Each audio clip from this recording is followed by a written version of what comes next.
Hello dear students, welcome to Smart Knowledge. प्यारे बच्चों, mid term exam class 7 subject रहेगा social science. दोनों ही मीडियम में हम इसका सॉल्यूशन करने वाले हैं कंप्लीट पेपर का। ठीक है, तो टाइम रहेगा 2.5 घंटे और मैक्सिमम मार्क्स 60। सबसे पहले सामान्य निर्देश दिए गए हैं। ठीक है, तो आप इनको यहाँ से पढ़ सकते हैं। खंड 4 तक आपको प्रश्न मिलने वाले हैं। 1 अंक के, 2 अंक के, 3 अंक के, 5 अंक के, फिर केस बेस्ड और फिर जो है आपका क्या है, मानचित्र आधारित प्रश्न है।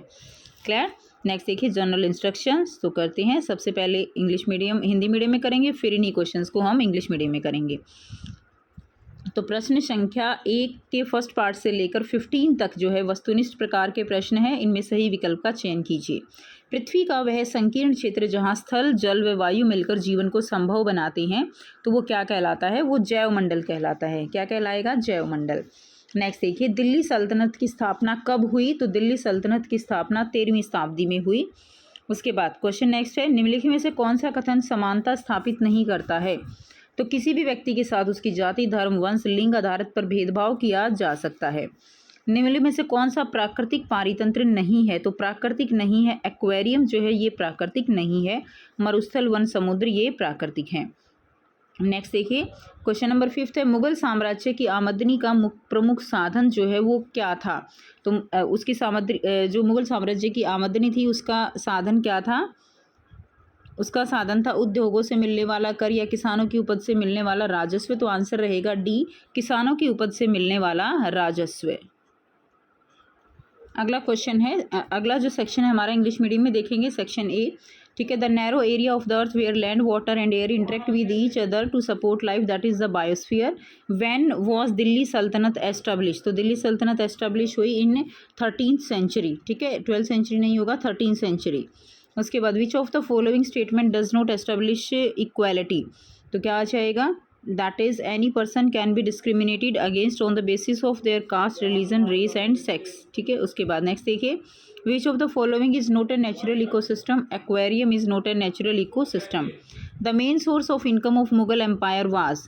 ठीक है, तो मेन सोर्स जो है मुगल एम्पायर का क्या था? टैक्स रिसीव फ्रॉम ट्रेडर्स नहीं था। Tax receive from cattles no. Tax received from industries and revenue received from farmer produce. तो revenue received from farmers produce. Next देखिए, क्वेश्चन नंबर 6 है, राज्य में मंत्रियों की नियुक्ति कौन करता है? तो राज्यपाल राज्य में मंत्रियों की नियुक्ति करता है। निम्नलिखित में से कौन सी गैस हमें सूर्य की हानिकारक किरणों से बचाती है? तो ओजोन गैस हमें सूर्य की हानिकारक किरणों से बचाती है। निम्न में से किसने दिल्ली में सबसे पहले राजधानी स्थापित की थी? तो तोमर राजपूतों ने। 1955 में नागरिक अधिकार आंदोलन किस देश में चला था? तो संयुक्त राज्य अमेरिका में नागरिक अधिकार आंदोलन चला था। नेक्स्ट देखिए, निम्नलिखित का उचित मिलान कर सही विकल्प का चयन करना है। तो इसमें आपका आंसर सी रहेगा। ठीक है, उसके बाद नेक्स्ट देखिए, who appoint the minister in state? तो governor. Which of the following gas protect us from harmful rays of sun? तो ओजोन आ जाएगा। नेक्स्ट है, which of the following first establish capital at Delhi? तो तोमर राजपूत आ जाएगा। नेक्स्ट है question number 9, in which country did the civil rights movement takes place in 1955? तो United States of America आ जाएगा। Match the following and choose the correct option. तो इसमें क्या आ जाएगा? आपका ए का जो है सेकंड से मैच होगा, बी का जो है आपका फोर्थ से मैच हो जाएगा, सी का आपका फर्स्ट से मैच होगा एंड डी का आपका थर्ड से मैच हो जाएगा। क्लियर, तो सी जो है इसका राइट आंसर हो जाएगा। नेक्स्ट देखिए, क्वेश्चन नंबर 11 है, दिल्ली सल्तनत काल में डैश खराज नामक कर लिया जाता था? तो किस पर लिया जाता था? कृषि पर। पृथ्वी के चारों ओर फैली वायु की परत को क्या कहा जाता है? वायुमंडल कहा जाता है। पौधे जो है कौन सी गैस सीधे वायु से नहीं ले पाते हैं? तो नाइट्रोजन जो है वो नहीं ले पाते हैं। उसके बाद है, प्रथम मुगल शासक कौन था? तो बाबर जो है वो प्रथम मुगल शासक था।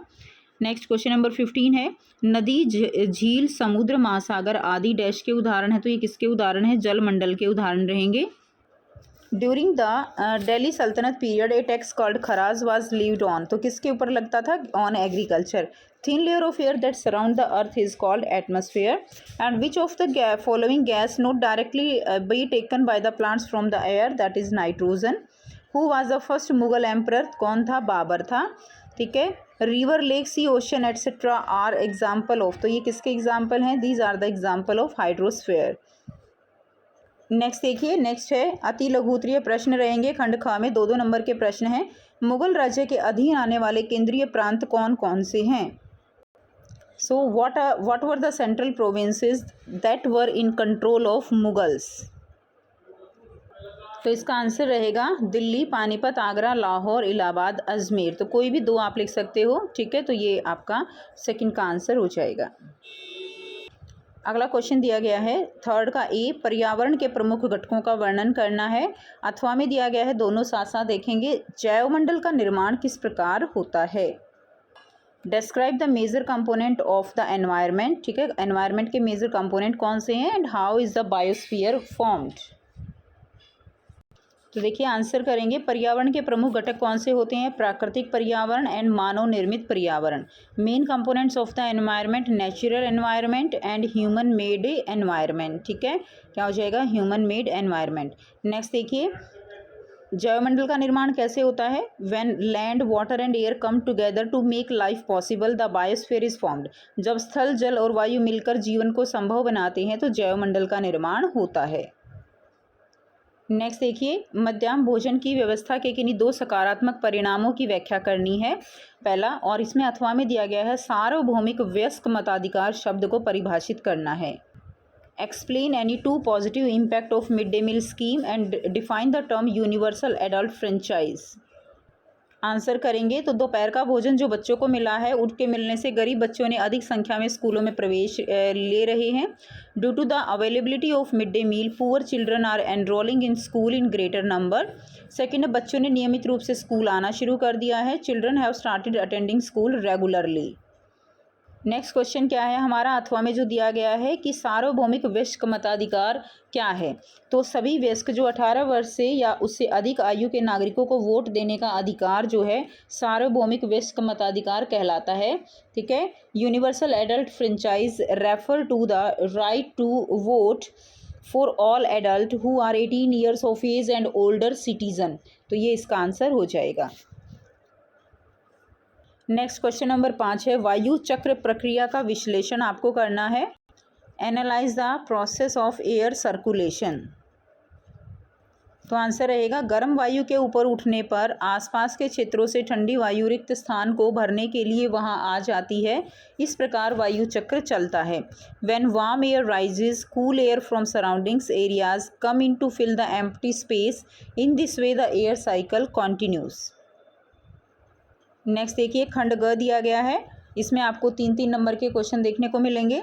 लघु उत्तरीय प्रश्न है। 6 का ए है, अलाउद्दीन खलजी ने भू राजस्व व्यवस्था में क्या परिवर्तन किए? अथवा दिल्ली सल्तनत में मुक्ति के क्या कार्य थे? ठीक है। What were the changes made by Alauddin Khalji in land revenue system and what were the duties of मुक्ति इन दिल्ली सल्तनत? तो इसका आंसर देखेंगे, अलाउद्दीन खलजी ने जो है क्या क्या कार्य किए थे? भू राजस्व का निर्धारण व राजस्व का कार्य राज्य ने अपने नियंत्रण में ले लिया था। स्थानीय सामंतों से कर लगाने का अधिकार छीन लिया था। जमीन की पैमाइश तथा हिसाब में भी सुधार किए गए, ठीक है। उसके बाद देखिए, the state to control of land revenue assessment and its collection, the rights of local landlord to levy taxes were taken away, improvement were made in land measurement and record keeping. तो ये इसका answer हो जाएगा। अगला question रहेगा, दिल्ली सल्तनत में मुक्ति के क्या कार्य थे? तो मुक्ति के जो कार्य थे, सैनिक अभियानों का नेतृत्व करना, अपने इलाके की कानून व्यवस्था बनाए रखना, अपने इलाके में राजस्व वसूली करना तथा प्राप्त राजस्व से सैनिकों को वेतन देना। लीडिंग मिलिट्री ऑपरेशंस, ठीक है।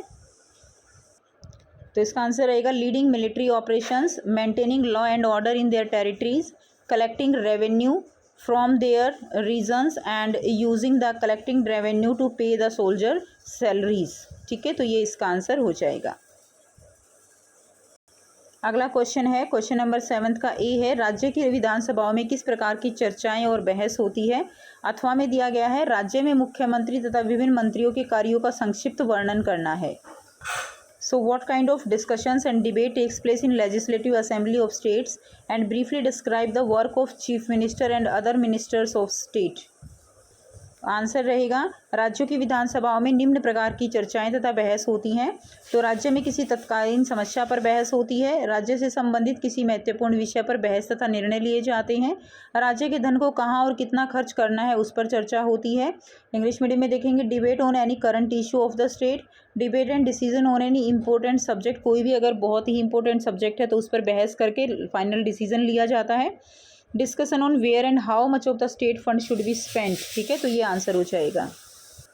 नेक्स्ट देखिए खंड ग है जिसमें दीर्घ उत्तरीय प्रश्न दिए गए हैं। इसमें है अकबर के शासनकाल में कर व्यवस्था की आलोचनात्मक की समीक्षा आपको करनी है, ठीक है, that is critically evaluate the tax system of Akbar rain. देखिए ये वाला क्वेश्चन रहता है अभी हमारा, briefly describe the work of chief minister and other minister state, ठीक है, इसका आंसर करते हैं। तो मुख्यमंत्री और विभिन्न मंत्री जो है उनका क्या कार्य होता है राज्य में। तो देखिए मुख्यमंत्री और विभिन्न मंत्री राज्य की समस्याओं पर कार्रवाई करते हैं, ये कार्य विभिन्न विभागों द्वारा करवाए जाते हैं। विधानसभा में उठाए गए विभिन्न प्रश्नों का उत्तर देते हैं। विधानसभा में जिन विषयों पर चर्चा होती है उस विषय पर राज्य के एक तरफा से उत्तर देते हैं। क्लियर। इंग्लिश मीडियम में देखेंगे the chief ministers and various minister take action on state problems, these actions are carried out by various departments, they respond to various questions raised in the assembly, they answer on behalf of the state on subject discussed in the assembly. अब हम करेंगे इसका answer question number 8, Akbar के शासनकाल में कर व्यवस्था की आलोचनात्मक समीक्षा करेंगे, tax revenue system in Akbar rain. तो इसका आंसर रहेगा मुगल साम्राज्य में आमदनी का प्रमुख साधन किसानों की उपज से मिलने वाला राजस्व था, ठीक है, अकबर के शासनकाल में। दरअसल 1570 से 1580 की काल अवधि के लिए कृषि की पैदावार, कीमतों और कृषि भूमि का सर्वेक्षण, तो ठीक है। सेकंड पॉइंट लिखेंगे आंकड़ों के आधार पर प्रत्येक फसल पर नगद के रूप में राजस्व निश्चित करना, उसके अलावा प्रत्येक सूबे को राजस्व मंडलों में बांट देना। नंबर 4 है प्रत्येक फसल के लिए राजस्व कर की अलग सूची, राजस्व कर की अलग सूची आएगा, राजस्व कर की अलग सूची बनाई जाती थी। इंग्लिश मीडियम में देख लेंगे the primary source of income in the Mughal Empire was the revenue collected from the crops produced by the farmers. In fact, for the period between 1570 to 1580, a survey was conducted on agriculture production, prices and agriculture land. Based on the data, तो सर्वे में जो भी data मिला उसके behalf पे revenue for each crop was fixed in cash form, हर एक फसल के ऊपर अलग अलग रेवेन्यू जो है वो उसको फिक्स कर दिया गया था। Each province was divided into revenue division, हर जो पूरा प्रोविंस था, सूबा था, उसको अलग अलग रेवेन्यू डिवीज़न में डिवाइड कर दिया गया, कहाँ से कितना किस तरह से लेना है। ए separate list was made for the revenue of each crop, और हर एक क्रॉप की एक अलग से लिस्ट बनाई गई कि किसके ऊपर कितना जो है कर लगाना है, ठीक है, ये इसमें काम किया गया था। अगला क्वेश्चन है 9th का ए, मानव अपने पर्यावरण में परिवर्तन क्यों करता है, उदाहरण सहित अपने उत्तर की पुष्टि कीजिए, ठीक है। Why does human modify his environment and justify your answer with example? तो देखिए समय के साथ मानव की क्या होती हैं, आवश्यकताएं बढ़ती हैं, उसके द्वारा पर्यावरण परिवर्तन का कारण है। मानव द्वारा पर्यावरण में परिवर्तन के कुछ उदाहरण निम्नलिखित है, जैसे कृषि में परिवर्तन करता है, पशुपालन में, स्थानीय जीवन या नगरीकरण, ठीक है, पहिए का आविष्कार, विनिमय पद्धति, ये सब जो है पर्यावरण परिवर्तन के कुछ उदाहरण हैं। इंग्लिश मीडियम में देखेंगे over time human needs have increased, ठीक है, which has led to change in the environment by humans, some example of environmental changes caused by humans are, तो क्या हो जाएंगे, that is agriculture, animal husbandry, permanent settlement and urbanisation, the invention of the wheel, the barter system, तो ये सब इसमें example आ जाएंगे कि कैसे कैसे टाइम के साथ ह्यूमन ने जो है अपने एनवायरनमेंट में अपने बेनिफिट के लिए, अपने आप को सेटल करने के लिए क्या क्या चेंजेस किए। 9th क्वेश्चन के और में दिया गया है पेड़ पौधे और जीव जंतु एक दूसरे पर आश्रित हैं, उदाहरण सहित कथन की व्याख्या आपको करनी है, ठीक है। क्वेश्चन नंबर 9 है plants and animals are dependent on each other, explain the statement with example. तो पेड़ पौधे और जीव जंतु ऊर्जा और पदार्थों के स्थानांतरण द्वारा निम्न प्रकार से संबंध हैं। यानी हम पेड़ पौधों के ऊपर डिपेंड हैं, जैसे भोजन के लिए, ठीक है, प्रजनन, वायुमंडल में गैसीय संतुलन पौधों की वजह से होता है, आवास हमें उनकी वजह से मिलता है। तो plants and animals are related through the transfer of energy and matter in the following ways: food, reproduction, gaseous balance and habitat. 5 number का क्वेश्चन है, तो आप इनको थोड़ा थोड़ा एक्सप्लेन करके भी लिख सकते हो। नेक्स्ट देखिए, खंड अड़ दिया गया है, केस बेस्ड क्वेश्चन है। तो निम्नलिखित गद्यांश को ध्यानपूर्वक पढ़ना है और दिए गए प्रश्नों के उत्तर आपको देने हैं। तो इसको एक बार अच्छे से पढ़ लेंगे। कुछ लोगों को विविधता और असमानता पर आधारित दोनों ही तरह के भेदभाव का सामना करना पड़ता है, ठीक है। एक तो इसका कारण है कि वे इस समुदाय के सदस्य हैं जिनकी संस्कृति को मूल्यवान नहीं माना जाता, और ऊपर से वे गरीब हैं, ठीक है। तो यानी जो माइनॉरिटी में हैं, जो समुदाय के सदस्य हैं, लेकिन उनकी संस्कृति को, जो मेजॉरिटी में लोग हैं उनकी संस्कृति को मूल्यवान नहीं मानते, इसीलिए उनको असमानता झेलनी पड़ती है। साथ में अगर गरीब भी हैं तो उनके साथ और भी अत्याचार किया जाता है। उनके पास अपनी ज़रूरतों को पूरा करने का साधन नहीं है, तो इस पर आधार पर भेदभाव किया जाता है। ऐसे दोहरे भेदभाव का सामना कई जनजातीय लोगों, धार्मिक समूह और ख़ास क्षेत्र के लोगों को करना पड़ता है, ठीक है। तो इसमें देखिए क्वेश्चन दिया गया है, भेदभाव किसे कहते हैं, कुछ लोगों को किन 2 आधारों पर भेदभाव का सामना करना पड़ता है, और कुछ समुदायों को दोहरे भेदभाव का सामना क्यों करना पड़ता है। तो इसके तीनों के आंसर हम एक साथ करेंगे। यहाँ से आप एक बार इंग्लिश मीडियम में भी इसको पढ़ लेंगे। Some people may experience both kind of discrimination on the basis of diversity of discrimination. They belong to group whose culture is not valued, यानी उनके कल्चर की कोई वैल्यू नहीं है। साथ ही अगर वे पुअर हैं, if they are poor and don't have means to fulfil their needs, then they are also discriminated against on this basis. Tribals and some religious group and even particular regions are discriminated against for or more or for these reasons. So what is called discrimination? On which 2 ground do some people experience discrimination, and why do some communities face double discrimination? यहाँ से इसका answer जो है हम करेंगे। सबसे पहला जो क्वेश्चन था आपका कि भेदभाव जो है वो किसे कहते हैं, तो पूर्वाग्रह और रूढ़िबद्ध धारणा पर आधारित व्यवहार क्या कहलाता है, भेदभाव कहलाता है। दूसरा क्वेश्चन था कि कुछ लोगों को किन 2 आधारों पर भेदभाव का सामना करना पड़ता है, तो विविधता और असमानता आधारित भेदभाव को उनको सामना करना पड़ता है। तीसरा क्वेश्चन था कुछ समुदायों को दोहरे भेदभाव का सामना क्यों करना पड़ता है, तो जब वे गरीब होते हैं जिससे वो अपनी आवश्यकता पूरी नहीं कर पाते, वहीं दूसरी ओर उस समुदाय के सदस्य हैं जिनकी संस्कृति को मूल्यवान नहीं माना जाता है, इसीलिए उन्हें दोहरे भेदभाव का सामना करना पड़ता है। तो ये इसका आंसर हो जाएगा। इंग्लिश मीडियम में देखेंगे बिहेवियर, जो डिस्क्रिमिनेशन है वो क्या होता है, behaviour based on prejudice and stereotypical belief, उसको क्या कहते हैं, डिस्क्रिमिनेशन कहते हैं। पहले से ही किसी के बारे में धारणा बना लेना कि इस कास्ट के लोग ऐसे होते हैं, इस समुदाय के लोग तो ऐसे होते हैं, तो वो भेदभाव कहलाता है। हालांकि उनके बारे में हम और जानने की इच्छा नहीं रखते हैं कि क्या वाकई में वो ऐसे हैं, लेकिन पहले ही धारणा बना ली, तो उससे पहले ही बिना जाने उनके बारे में हम जो है अपनी धारणा के आधार पर काम करते हैं।